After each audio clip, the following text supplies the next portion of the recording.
Hey up everybody, how are we doing? Hope you're having a fantastic day in the UK. A bit temperate at the moment, but I bet the weather will get better. Not too much better though, because last week it was absolutely boiling and I was melting, basically just melting, like Wicked Witch at West. Yeah, like that. So today I actually thought I'd talk about a mosasaur that actually doesn't get a lot of attention really, and I think that's due to the minimum material we have of it and some unfortunate restrictions onto the full papers that actually talk about this animal. And this animal is called Kourisodon. So Kourisodon was a small mosasaurine mosasaurid, so that means it was closely related to animals like Mosasaurus and Prognathodon. And this animal has been found in Vancouver Island in Canada and even in Japan, so it's quite a widely distributed mosasaur. So it lived during the late Cretaceous period, like all of the mosasaurs, who would have thought, and it lived from about 84 to 66 million years ago based on the material that we know, so from the late Santonian to the late Maastrichtian era, which means that, yeah, he saw the meteorite. Poor fella. Now, he was actually the littlest mosasaurine that could, at about 4 meters, so he wasn't as big as other mosasaurines like Mosasaurus, up to maybe 13, maybe 14, 15 meters potentially. Now, unfortunately, I don't have full access to the paper that actually described this particular genus of mosasaur, and particularly the type species, which is called Kourisodon puntilegensis, and based on what I could see, it differentiates from other mosasaurines in particular by having a more triangular sort of looking skull and more cutting teeth. So this animal was shearing up a lot of flesh. I should stop saying flesh like that. It makes me sound like a psychopath. Flesh. Blah, blah, blah. Yeah, I know, that was horrible as well.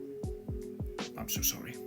So the type species, K. puntilegensis, was actually discovered in the Santonian-aged Penda Formation.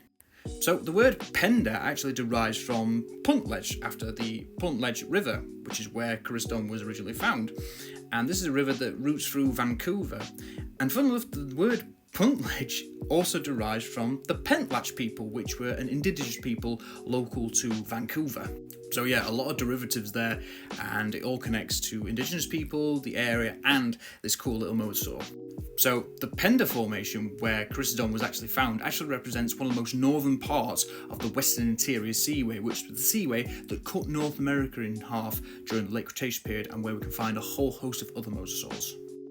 Now, Penda Formation vertebrate fossils are quite limited, and in fact, we only have the indeterminate remains of elasmosaurid plesiosaurs, Kourisodon itself, and a turtle called Desmatocella.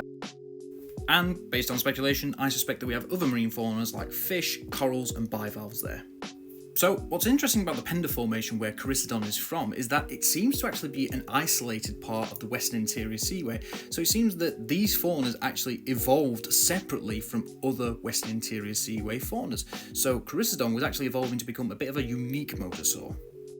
And the uniqueness doesn't stop there with Kourisodon. For that, we have to go across the sea to Japan. So over in the Izumi group in Japan, you actually have occurrences of Kourisodon throughout the stratigraphical group.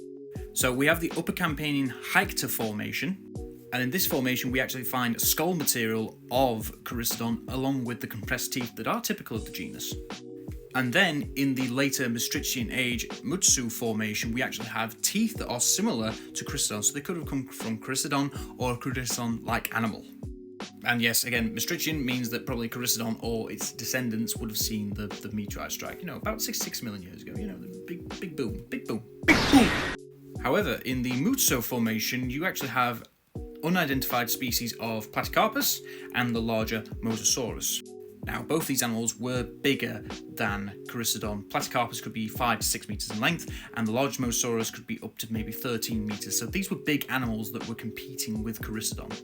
However, material for Kourisodon, or in this case Kourisodon SP for these specimens, it was quite plentiful in the Izumi group. So this means that Kourisodon was not only doing well, it was thriving.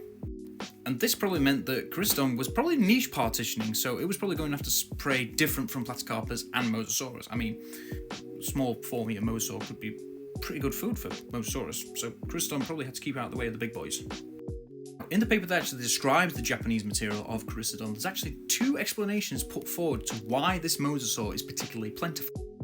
So the first scenario, and bear in mind these scenarios aren't really expanded upon in the paper, but the first scenario is that all these individuals, or majority of these individuals, are actually juvenile specimens.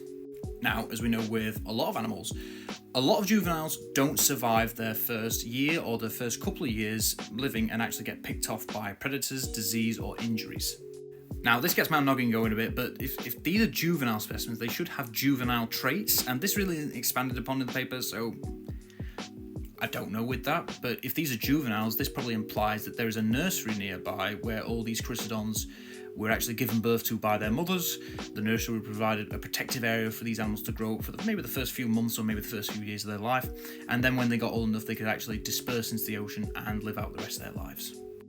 Or there is the second scenario that I haven't talked about, and that is simply that these are actually dwarf Kourisodons or dwarf Kourisodon-like animals. So these are actually a dwarf population or a dwarf species of this particular mosasaur.